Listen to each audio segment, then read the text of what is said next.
Dünya Uygur Kongresi Başkanı Sayın Dolkun İsa başkanlığındaki heyet Japonya ziyaretini tamamladı. Ziyaretin sonunda Japon Yerel Parlamentosu Başkanı Maruyama, Japon Senatosu'nda Uygurları destekleyen bir kararın kabul edilmesi için çalışacağını söyledi.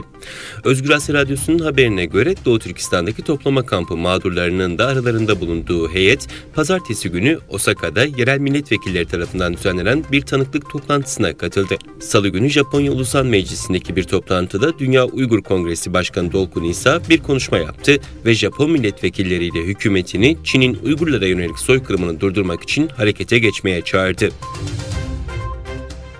62 gündür işgalci Çin tarafından uygulanan sıfır Covid politikası kapsamında sözde salgın önleme bahanesiyle Doğu Türkistan'da keyfi karantina uygulamaları şiddetli bir biçimde devam ediyor. Halkın açlık soykırımıyla karşı karşıya kaldığı video görüntüleri sosyal medyada infial yarattı. Açık kaynaklardan elde edilen söz konusu videoların bazıları Çin rejiminin politikalarını Uygur Türklerini nasıl öldürmeye yönelik olduğunun delili olarak kabul ediliyor. 3 Ekim'de yayılan 1 dakika 36 saniyelik bir video Turfa'nın malum bölgesine bağlı 7. mahallede ikamet eden 22 yaşındaki oğlunun öldürüldüğünü ifşa eden annenin feryadını gözler önüne seriyor. Apple son zamanlarda Çin'den çıkışını hızlandırdı ve Hindistan'da yapılan Apple telefonlarının ihracatı arttı. Raporlara göre Hindistan'da üretilen Apple telefonlarının ihracatı, ABD elektronik devinin üretim hatlarının kademeli olarak Çin'den değiştirme çabalarının önemli bir sonucu olarak son 6 ayda 1 milyar doları aştı.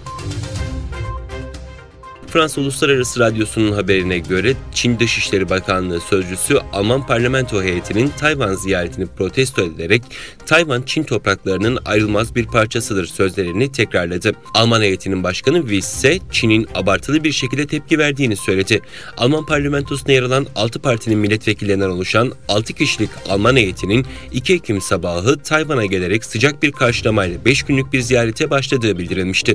Alman heyeti bu süreçte Tayvan Devlet Başkanı Tsai Ing-wen, Başkan Yardımcısı ve Dışişleri Bakanı ile diğer üst düzey yetkililerle bir araya geldi.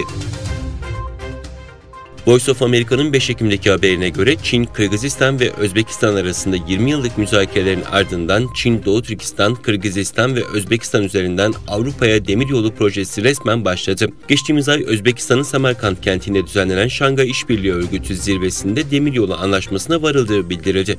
Yaklaşık 4,5 milyar dolar yatırım yapılacak olan projenin tamamlanması halinde Doğu Türkistan'dan Avrupa kıtasına geçmek için Rusya ve Kırgızistan olan bağımlılığın yerini alabilir. Haberde Orta Asya'daki bazı ülkelerin vatandaşlarının projeye şüpheyle baktığı kaydedildi.